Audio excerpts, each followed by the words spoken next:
For my English project, I'm going to do a video of a hypothetical scenario. In this scenario, Joad from The Grapes of Wrath and Tom Buchanan from The Great Gatsby are going to switch spots. And to make things easier, we're going to assume three things. We're going to assume at the beginning of the book is where each takes over, right at the beginning.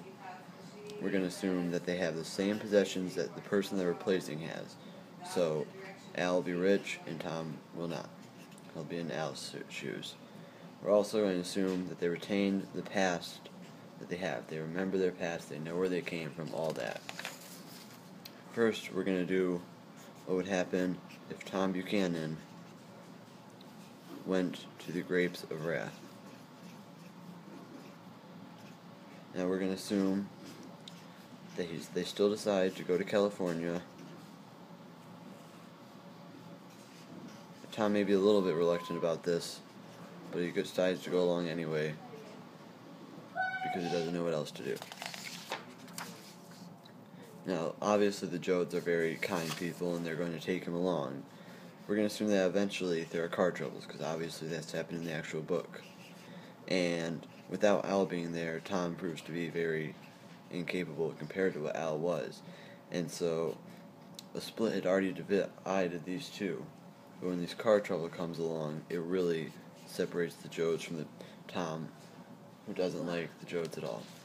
And he blames them for this scenario. And the Joads don't really like Tom because he's a jerk and he's rich and he doesn't know what he's doing.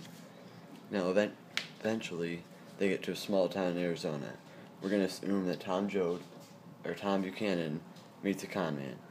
And this con man tells him that he will get him from Arizona to New York for just a few weeks of working for him. Now, the Joads are smarter than that. They don't believe in this type of stuff, and so they're trying to warn him. But he still decides to follow through anyway, and so Tom leaves the Joads to go work for this man. Now, the Joads are just going to continue along. At this point, we're going to divide this. So the Joads are just going to keep going on their way to California without him. It's almost like they got relieved of a burden.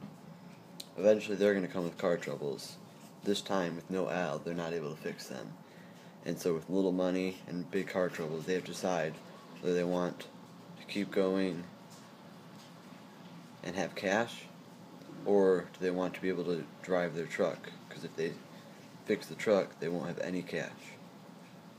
Now we're assume that they choose to fix the truck and keep going.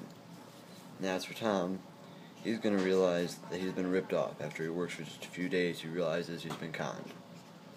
So one night, he's going to kill the con man in his sleep, because he's not very brave and wouldn't kill him any other way. So he's going to kill this man, and he's going to run away from the police into the desert.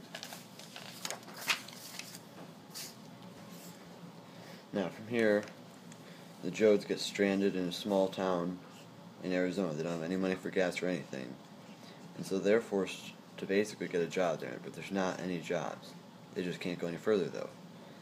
So, we're going to assume that they try and get jobs, but only Pa, Noah, and Tom, Joad, can get jobs. The others, just dependent on those guys.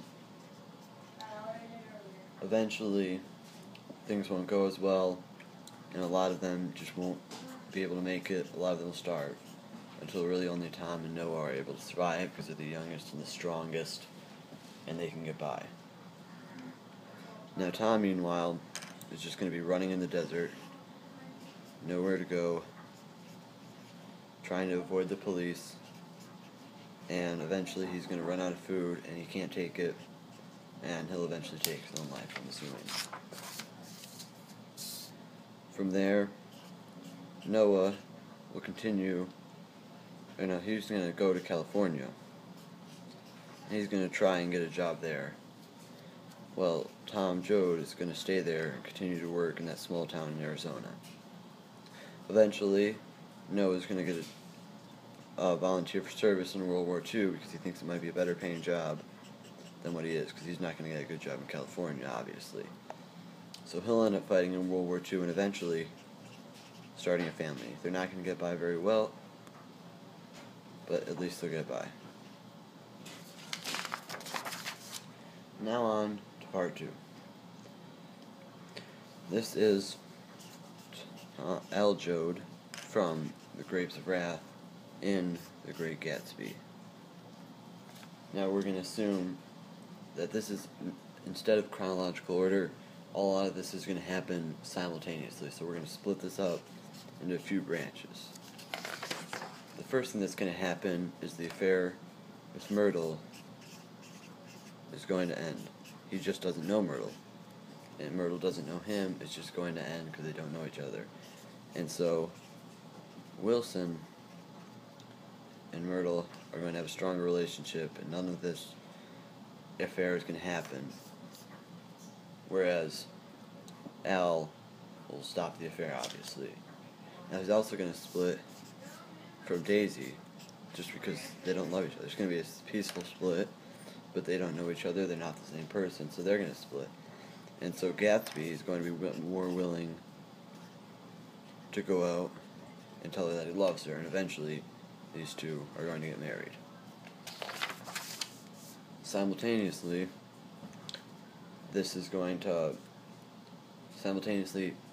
Al is going to become friends with Nick and Gatsby. They're the local guys. Nick seems like he'd be an especially good friend, and Gatsby's a nice guy all around. Now Nick has Daisy, so he appreciates that because he knows that he basically gave Daisy to her. And so he's actually really grateful, and he's going to help him to get the money he needs because Al doesn't like the life in New York. And so we're going to assume he wants to go farm in the Midwest. So both Nick, Gatsby, and Al are all going to work together to help Al out to get this farm that he wants. And Nick, meanwhile, without none of this drama that's happened before in the book with the shooting and all that, no affairs are in this. Daisy and Gatsby are together married, Myrtle and Wilson are together married. So Nick's more willing to get close to his friends, and so he is eventually going to marry Jordan because he's willing to get closer. Now once Gatsby and Nick have helped Al manage his funds and buy a farm because he knows nothing about anything like that except for the farm part, he is going to go start his own farm. He's going to own his own farm. He doesn't want to be a tenant farmer. And so he's going to own his own farm, and eventually he's going to get married and start a family, and he's going to have a pretty happy life because he's got money and his own farm, and the entire scenario will be a lot happier.